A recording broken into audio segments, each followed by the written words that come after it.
আসসালামু আলাইকুম। আজকের ক্লাসে সবাইকে স্বাগত। আজকে আমরা কণিকের রাজশাহী বোর্ড 2022-এ আসা একটি সৃজনশীল প্রশ্ন সমাধান করব। প্রথমত আমরা একটু খেয়াল করব, দেখো এখানে কি কি ইনফরমেশন দেওয়া আছে। দুইটা চিত্র দেওয়া আছে।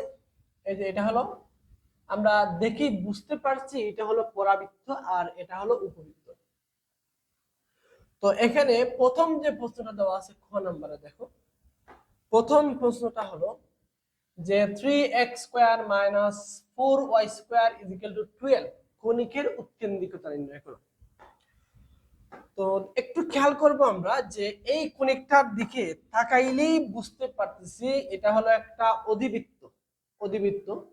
তো প্রথমে আমরা কি করব, এই অধিবৃত্তটাকে তার আদর্শ আকারে নিয়ে যাব। আদর্শ আকারে নিয়ে যাওয়ার পরে এখান থেকে আমরা আর বি কে খুঁজে পেয়ে যাব, আর আর বি খুঁজে পেয়ে যাব মানে আমরা তার উৎকেন্দ্রিকতা বের করতে পারবো। তো প্রথমেই আমরা লিখব দেওয়া আছে,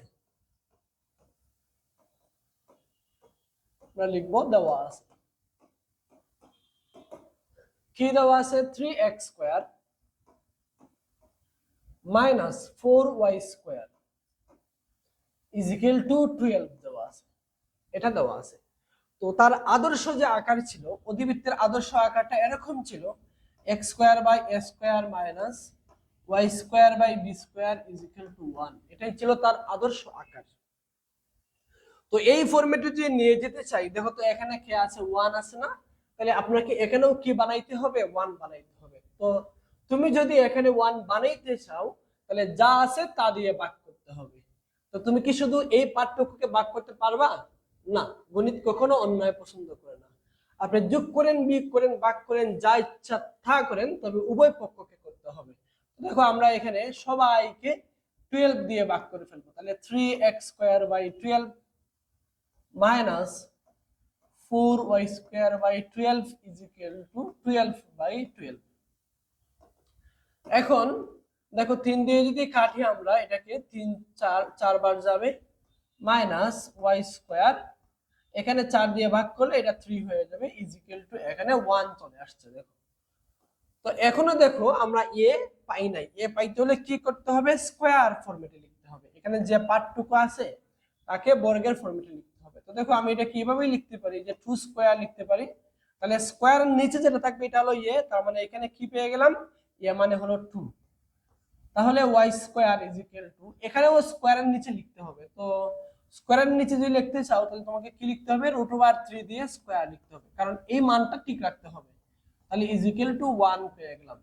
তাহলে দেখো এখানে তুমি এটা লিখে দিতে পারো, তার আদর্শ আকারটা লেখার পরে তার সাথে তুলনা করেও বলে দিতে পারো, বা সরাসরি লিখতে পারো এখানে a = 2 আর b = √3। এটা আমরা পেয়ে গেলাম।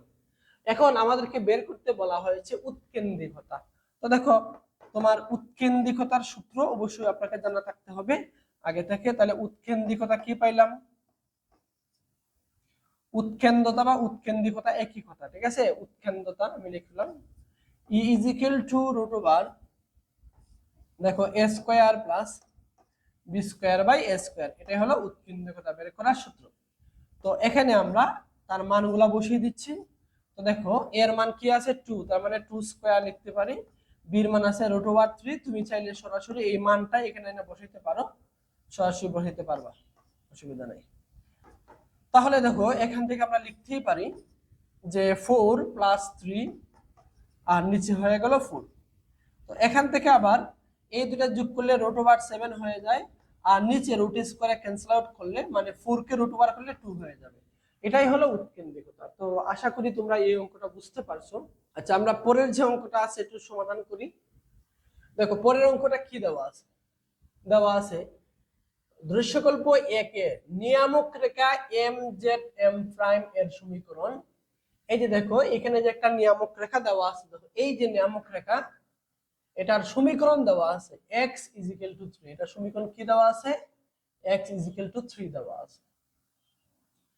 হলে পরাবৃত্তটির সমীকরণ নির্ণয় করো। তাহলে এই যে পরাবৃত্তটা আছে এটা সমীকরণ নির্ণয় করতে হবে।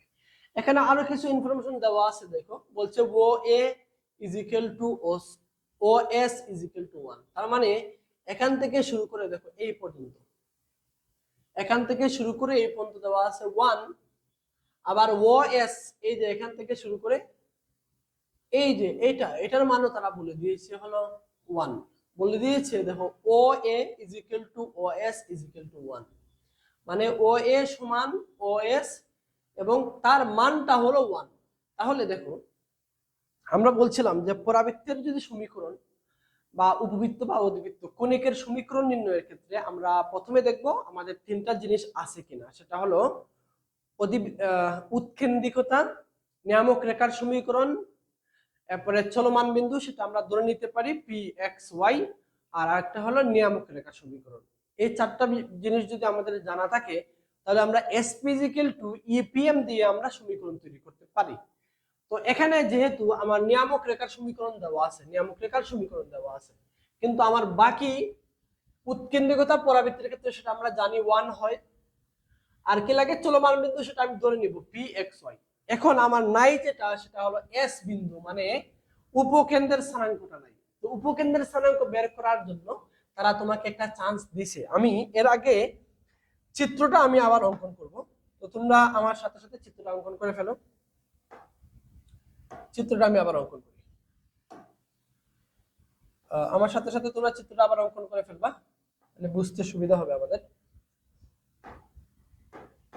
এটা হলো আমাদের সেই নিয়ামক রেখার সমীকরণ, এটা হলো সেই নিয়ামক রেখার সমীকরণ। ওকে, আর কি দেওয়া আছে এখানে? এক্স অক্ষ দেওয়া আছে, ওয়াই অক্ষটা দেওয়া আছে, আমরা ওয়াই অক্ষটা অঙ্কন করে ফেলি। এটা হলো ওয়াই অক্ষ রেখা দেওয়া আছে, ওয়াই অক্ষ রেখাটাও আমি অঙ্কন করব। ওকে, তো আমি পরাবৃত্তটা যদি অঙ্কন করি, ধরলাম এখানে হলো তার শীর্ষবিন্দু, এখানে হলো পরাবৃত্তের শীর্ষবিন্দু, তাহলে এটা এরকম হবে, এরকম হবে। এই যে এটা হলো আমাদের সেই পরাবৃত্ত দেওয়া আছে। এখন এই পয়েন্টটা হলো শীর্ষবিন্দু, এটা হলো এ, আর এইটা হলো ও। আচ্ছা, আর এটা হলো আমার এস উপকেন্দ্র, যেটা উপকেন্দ্র এস। এটা তারা দেখো এখানে বলে দিয়েছে এটা হলো ওয়াই অক্ষ, ওয়াই ওয়াই প্রাইম, তার মানে এটা হলো ওয়াই অক্ষ রেখা, আর এই যে এটা দেখো এক্স অক্ষ রেখা, এক্স এক্স প্রাইম। তো আমাদের আশা করি বুঝতে অসুবিধা হবে না, যেহেতু এটা এক্স অক্ষ রেখা, এটা ওয়াই অক্ষ রেখা, সুতরাং ওই পয়েন্টটাই হলো আমাদের মূল বিন্দু। আর মূল বিন্দু থেকে দেখো এই পার্টটুকু ধনাত্মক দিক আর এই পার্টটুকু হয় ঋণাত্মক দিক। এখন এটা হলো ধনাত্মক অংশ, এটা হলো ঋণাত্মক অংশ। এখন আপনাকে বলে দিয়েছে, দেখেন বলে দিয়েছে ও এ, মানে এখান থেকে শুরু করে এই পর্যন্ত বলে দিয়েছে 1, আর ও এস ইজ ইকুয়াল টু 1। তো যেহেতু এটা ঋণাত্মক নেগেটিভ পার্ট, তাইলে অবশ্যই এখানে -1 হবে এক্স এর মান, আর ওয়াই এর মান এখানে কি হবে? 0 হবে। এটা আমরা বুঝতেই পারতেছি, বিকজ এটা হলো এক্স অক্ষ রেখা, আর এক্স অক্ষ রেখার উপর যত বিন্দু আছে পৃথিবী অথবা পৃথিবীর বাহিরে, সবটার ওয়াই এর মান কি হয়? 0 হয়। এটা মাথায় রাখবো আমরা। তাহলে দেখো আমরা উপকেন্দ্রের স্থানাঙ্কটা পেয়ে গেলাম। আর নিয়ামক রেখার সমীকরণ তো তারা বলেই দিয়েছে, দেখো নিয়ামক রেখার সমীকরণ তারা বলে দিয়েছে, কত বলে দিয়েছে দেখো, এই যে x = 3, এটা হলো নিয়ামক রেখার সমীকরণ। তাহলে আমরা লিখে ফেলি, এটা হলো নিয়ামক রেখার সমীকরণ। x = 3 মানে x - 3 = 0, আমরা 3 টাকে পক্ষান্তর করে নিয়ে আসছি। এখন আমরা এটা সমীকরণ তৈরি করতে পারবো আশা করি। তো আমরা যে কোনো একটা বিন্দু ধরে নেই, এই যে এখানে যে কোনো একটা বিন্দু ধরে নেই, পি বিন্দু, চলমান বিন্দু যেটা, সেটা হলো এক্স ওয়াই ধরে নিলাম, আর এই পার্টটুকু হলো আমার এসপি, এটা হলো এসপি, আর এটা দেখো এটা হলো আমার পিএম, এটা হলো আমার পিএম। তো আমরা এখন এটা হলো আমার পিএম, এম পয়েন্ট। ওকে, এখন কিছু কিছু জিনিস যেগুলো দেওয়া আছে একটু লিখে ফেলবো আমরা। প্রথমে লিখবো দেওয়া আছে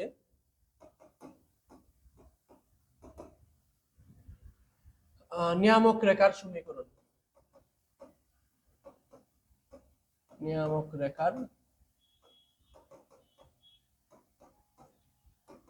সমীকরণ কি দেওয়া আছে? নিয়ামক রেখার সমীকরণ x = 3 দেওয়া আছে, বা এটাকে আমরা লিখতেই পারি, দেখো x - 3 = 0, এটা হলো নিয়ামক রেখার সমীকরণ। আবার যেহেতু লিখতে পারি আমরা আবার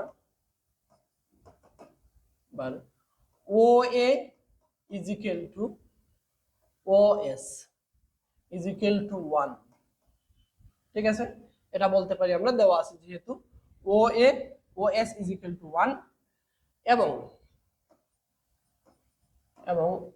এস বিন্দু, এস বিন্দু এক্স অক্ষ রেখার উপর, এক্স অক্ষ রেখার উপর অবস্থিত,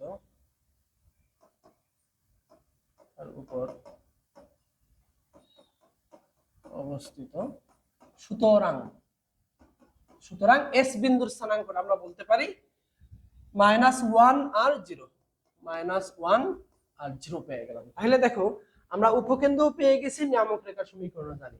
এখন আমরা লিখব পরাবৃত্তের সংজ্ঞা অনুসারে, পরাবৃত্তের সংজ্ঞা অনুসারে। তো পরাবৃত্তের সংজ্ঞা অনুসারে আমরা কি জানি, SP = EPM। তো ই আমরা লিখবো না, বিকজ এখানে পরাবৃত্তের ক্ষেত্রে এর মান 1 হয়, এই জন্য আমরা ই লিখবো না। তখন এখন আমরা এসপিটা বের করে নেই। এসপি মানে হলো দেখো এস থেকে পি বিন্দুর দূরত্ব। তাহলে দূরত্ব নির্ণয়ের সূত্র অবশ্যই জানি আমরা, x2 - x1। তো এখানে দেখো x2 মানে x, আর x1 -1 আছে, একবারে লিখলে +1 হয়ে যাবে, whole square plus y - 0 whole square = PM। PM মানে কি দেখো, P বিন্দু থেকে M বিন্দুর দূরত্ব। তো যেহেতু M বিন্দুর স্থানাঙ্ক জানি না, M বিন্দুটি যে রেখার উপর অবস্থিত এটার স্থানাঙ্ক, এটার সমীকরণটা আমরা জানি, তাহলে উপরে কি লিখবো আমরা, এই সমীকরণটা লিখবো। উপরে কি হবে, x - 3 হয়ে যাবে। দূরত্ব নির্ণয়ের সূত্র আশা করি আমরা সবাই জানি। একটা বিন্দু থেকে একটা রেখার লম্ব দূরত্ব বের করার সূত্র হলো, ওই সমীকরণটা ওই বিন্দু দ্বারা সিদ্ধ হবে, উপরে থাকবে, নিচে নিচে হবে √ x এর সহগের বর্গ। x এর সহগ কত আছে 1, এখানে y এর সহগ নাই, এইজন্য 1 ই থাকবে এখানে। ওকে, এখন বলেন তো এটা দেখার পর আপনার কি করতে ইচ্ছে করে, বলেন তো? এটা দেখার পরে কি আপনার বর্গ করতে ইচ্ছে করে না? বলেন, করে? যদি না করে তাহলে আপনার বেসিকে প্রবলেম আছে, বুঝছেন? এটা দেখার পরে আপনার ইচ্ছা করতেই হবে যে বর্গ করতে হবে। তো আমরা বর্গ করে ফেলি। বর্গ করলে √² ক্যান্সেল আউট হয়ে যাবে। আর এখানে a + b হোল স্কয়ারের সূত্র দেখো, a² + 2ab + b², আর এখানে থাকবে y²। তো এখানে তো 1 স্কয়ার করলে এমনিতেই চলে যাবে রুটটা, আর নিচে 1 লিখলে যে কথা, না লিখলে কি কথা, আর এখানে হবে x - 3 হোল স্কয়ার। তো আমরা কি করছি, এখানে বর্গ করছি, তাহলে লিখে দিব আমরা বর্গ করে, লিখে দিবেন বর্গ করে। ওকে, তাহলে x² + y² + 2x + 1। এখানে আবার সূত্র লিখো, দেখো x² - 6x + 9 হবে। আমি বলেছিলাম দেখো সেম পজিশনে সেম জিনিস থাকলে সরাসরি বাদ দেওয়া যায়। তো তুমি যে কাজটা করতে পারো, দেখো দেখো এই যে x² ক্যান্সেল আউট করা যাবে, আমরা করে ফেললাম। তাহলে এখানে থাকবে y², আর এখানে -6x, আর এখানে আছে 2x, ও সেটা নিয়ে এলে +8x হয়ে যাবে। আবার 1 কে যদি আমরা দেখো 1 কে যদি পক্ষান্তর করে ফেলি, তাহলে ও সেটা 8 হয়ে যাবে। আমি এটাকে তার আদর্শ আকারে নিয়ে যাব, আদর্শ রূপে নিয়ে যাব, এই জন্য এরকম কাজ করতেছি। এবার দেখো y² কে y² এর মতন করে রাখো, আর 8x কে পক্ষান্তর করো। 8x কে পক্ষান্তর হলে -8x + 8 হয়ে যাবে। এটাকে যদি আমরা এই ফরম্যাটে নিয়ে যাই, যেহেতু আমাদের এখানে কি কি বের করতে বলছে দেখেন, পরাবৃত্তটির সমীকরণ নির্ণয় করো। পরাবৃত্তটির সমীকরণ অলরেডি আমাদের শেষ হয়ে গেছে, এটাই পরাবৃত্তের একটা সমীকরণ। এখন এটাকে আবার বলে দিয়েছে, দেখো বলছে যে এর সাহায্যে উপকেন্দ্রিক লম্বের দৈর্ঘ্য নির্ণয় করো। তো উপকেন্দ্রিক লম্বের দৈর্ঘ্য আমরা বের করতে হলে উপকেন্দ্রিক লম্বের দৈর্ঘ্যের সূত্র আমরা জানি যে 4a, মডুলাস অফ 4a, এটা আমরা সবাই জানি। তো এখান থেকে আমি এর মানটা বের করার জন্য মূলত এটাকে তার আদর্শ রূপে নিয়ে যেতে চাচ্ছি। আদর্শ রূপটা কেমন ছিল, এরকম ছিল যে y² = 4ax, এটা ছিল তার আদর্শ আকার। তো এই ফরম্যাটে নিয়ে যেতে হলে দেখো y² কে y² এর মতো করে রাখবো আমরা, আর এখান থেকে -8 কমন নিব, তাহলে x - 1 হয়ে যায়। তাহলে এখান থেকে বলতেই পারি দেখো যে y² এখানে 4 লাগবে আমার, যেহেতু 4 আছে 4 লাগবে, 4 লিখবো আমরা। আর এই 8 পাইতে হলে -8 পাইতে হলে -2 দিতে হবে, তাহলে x - 1। তাহলে দেখো যা আমি লিখতে পারি, যা নির্ণেয় পরাবৃত্তের সমীকরণ,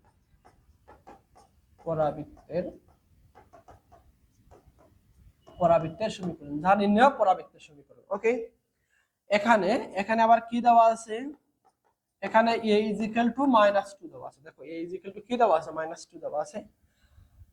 তাহলে কি বলছে, এটার উপকেন্দ্রিক লম্বের দৈর্ঘ্য। তাহলে দেখো উপকেন্দ্রিক লম্বের দৈর্ঘ্য, উপকেন্দ্রিক লম্বের দৈর্ঘ্য, উপকেন্দ্রিক লম্বের দৈর্ঘ্য মডুলাস অফ 4a। তুমি এর মানটা দেখো, এর মান কত আছে, -2, এটা এখানে বসিয়ে দাও। তাহলে 4 -2 বসাইলাম, -8, -8 কে মডুলাস করলে +8 হয়ে যাবে। এই যে আমাদের এই অঙ্কটা হয়ে গেল। তো আশা করি তোমরা বুঝতে পারছো। আচ্ছা, আমরা গ নাম্বার অঙ্কটা একটু দেখি। বলছে দৃশ্যকল্প 2a বর্ণিত উপবৃত্তের উপকেন্দ্র এর স্থানাঙ্ক। দেখো এখানে একটা উপবৃত্ত দেওয়া আছে, তার এস বিন্দুটা দেওয়া আছে, মানে উপকেন্দ্রের স্থানাঙ্ক দেওয়া আছে। তো আমি প্রথমে আবার চিত্রটা অঙ্কন করছি, তোমরা আমার সাথে সাথে চিত্রটা অঙ্কন করে ফেলবা। আমার সাথে সাথে চিত্রটা অঙ্কন করে ফেলো। আমি চিত্রটা অঙ্কন করি।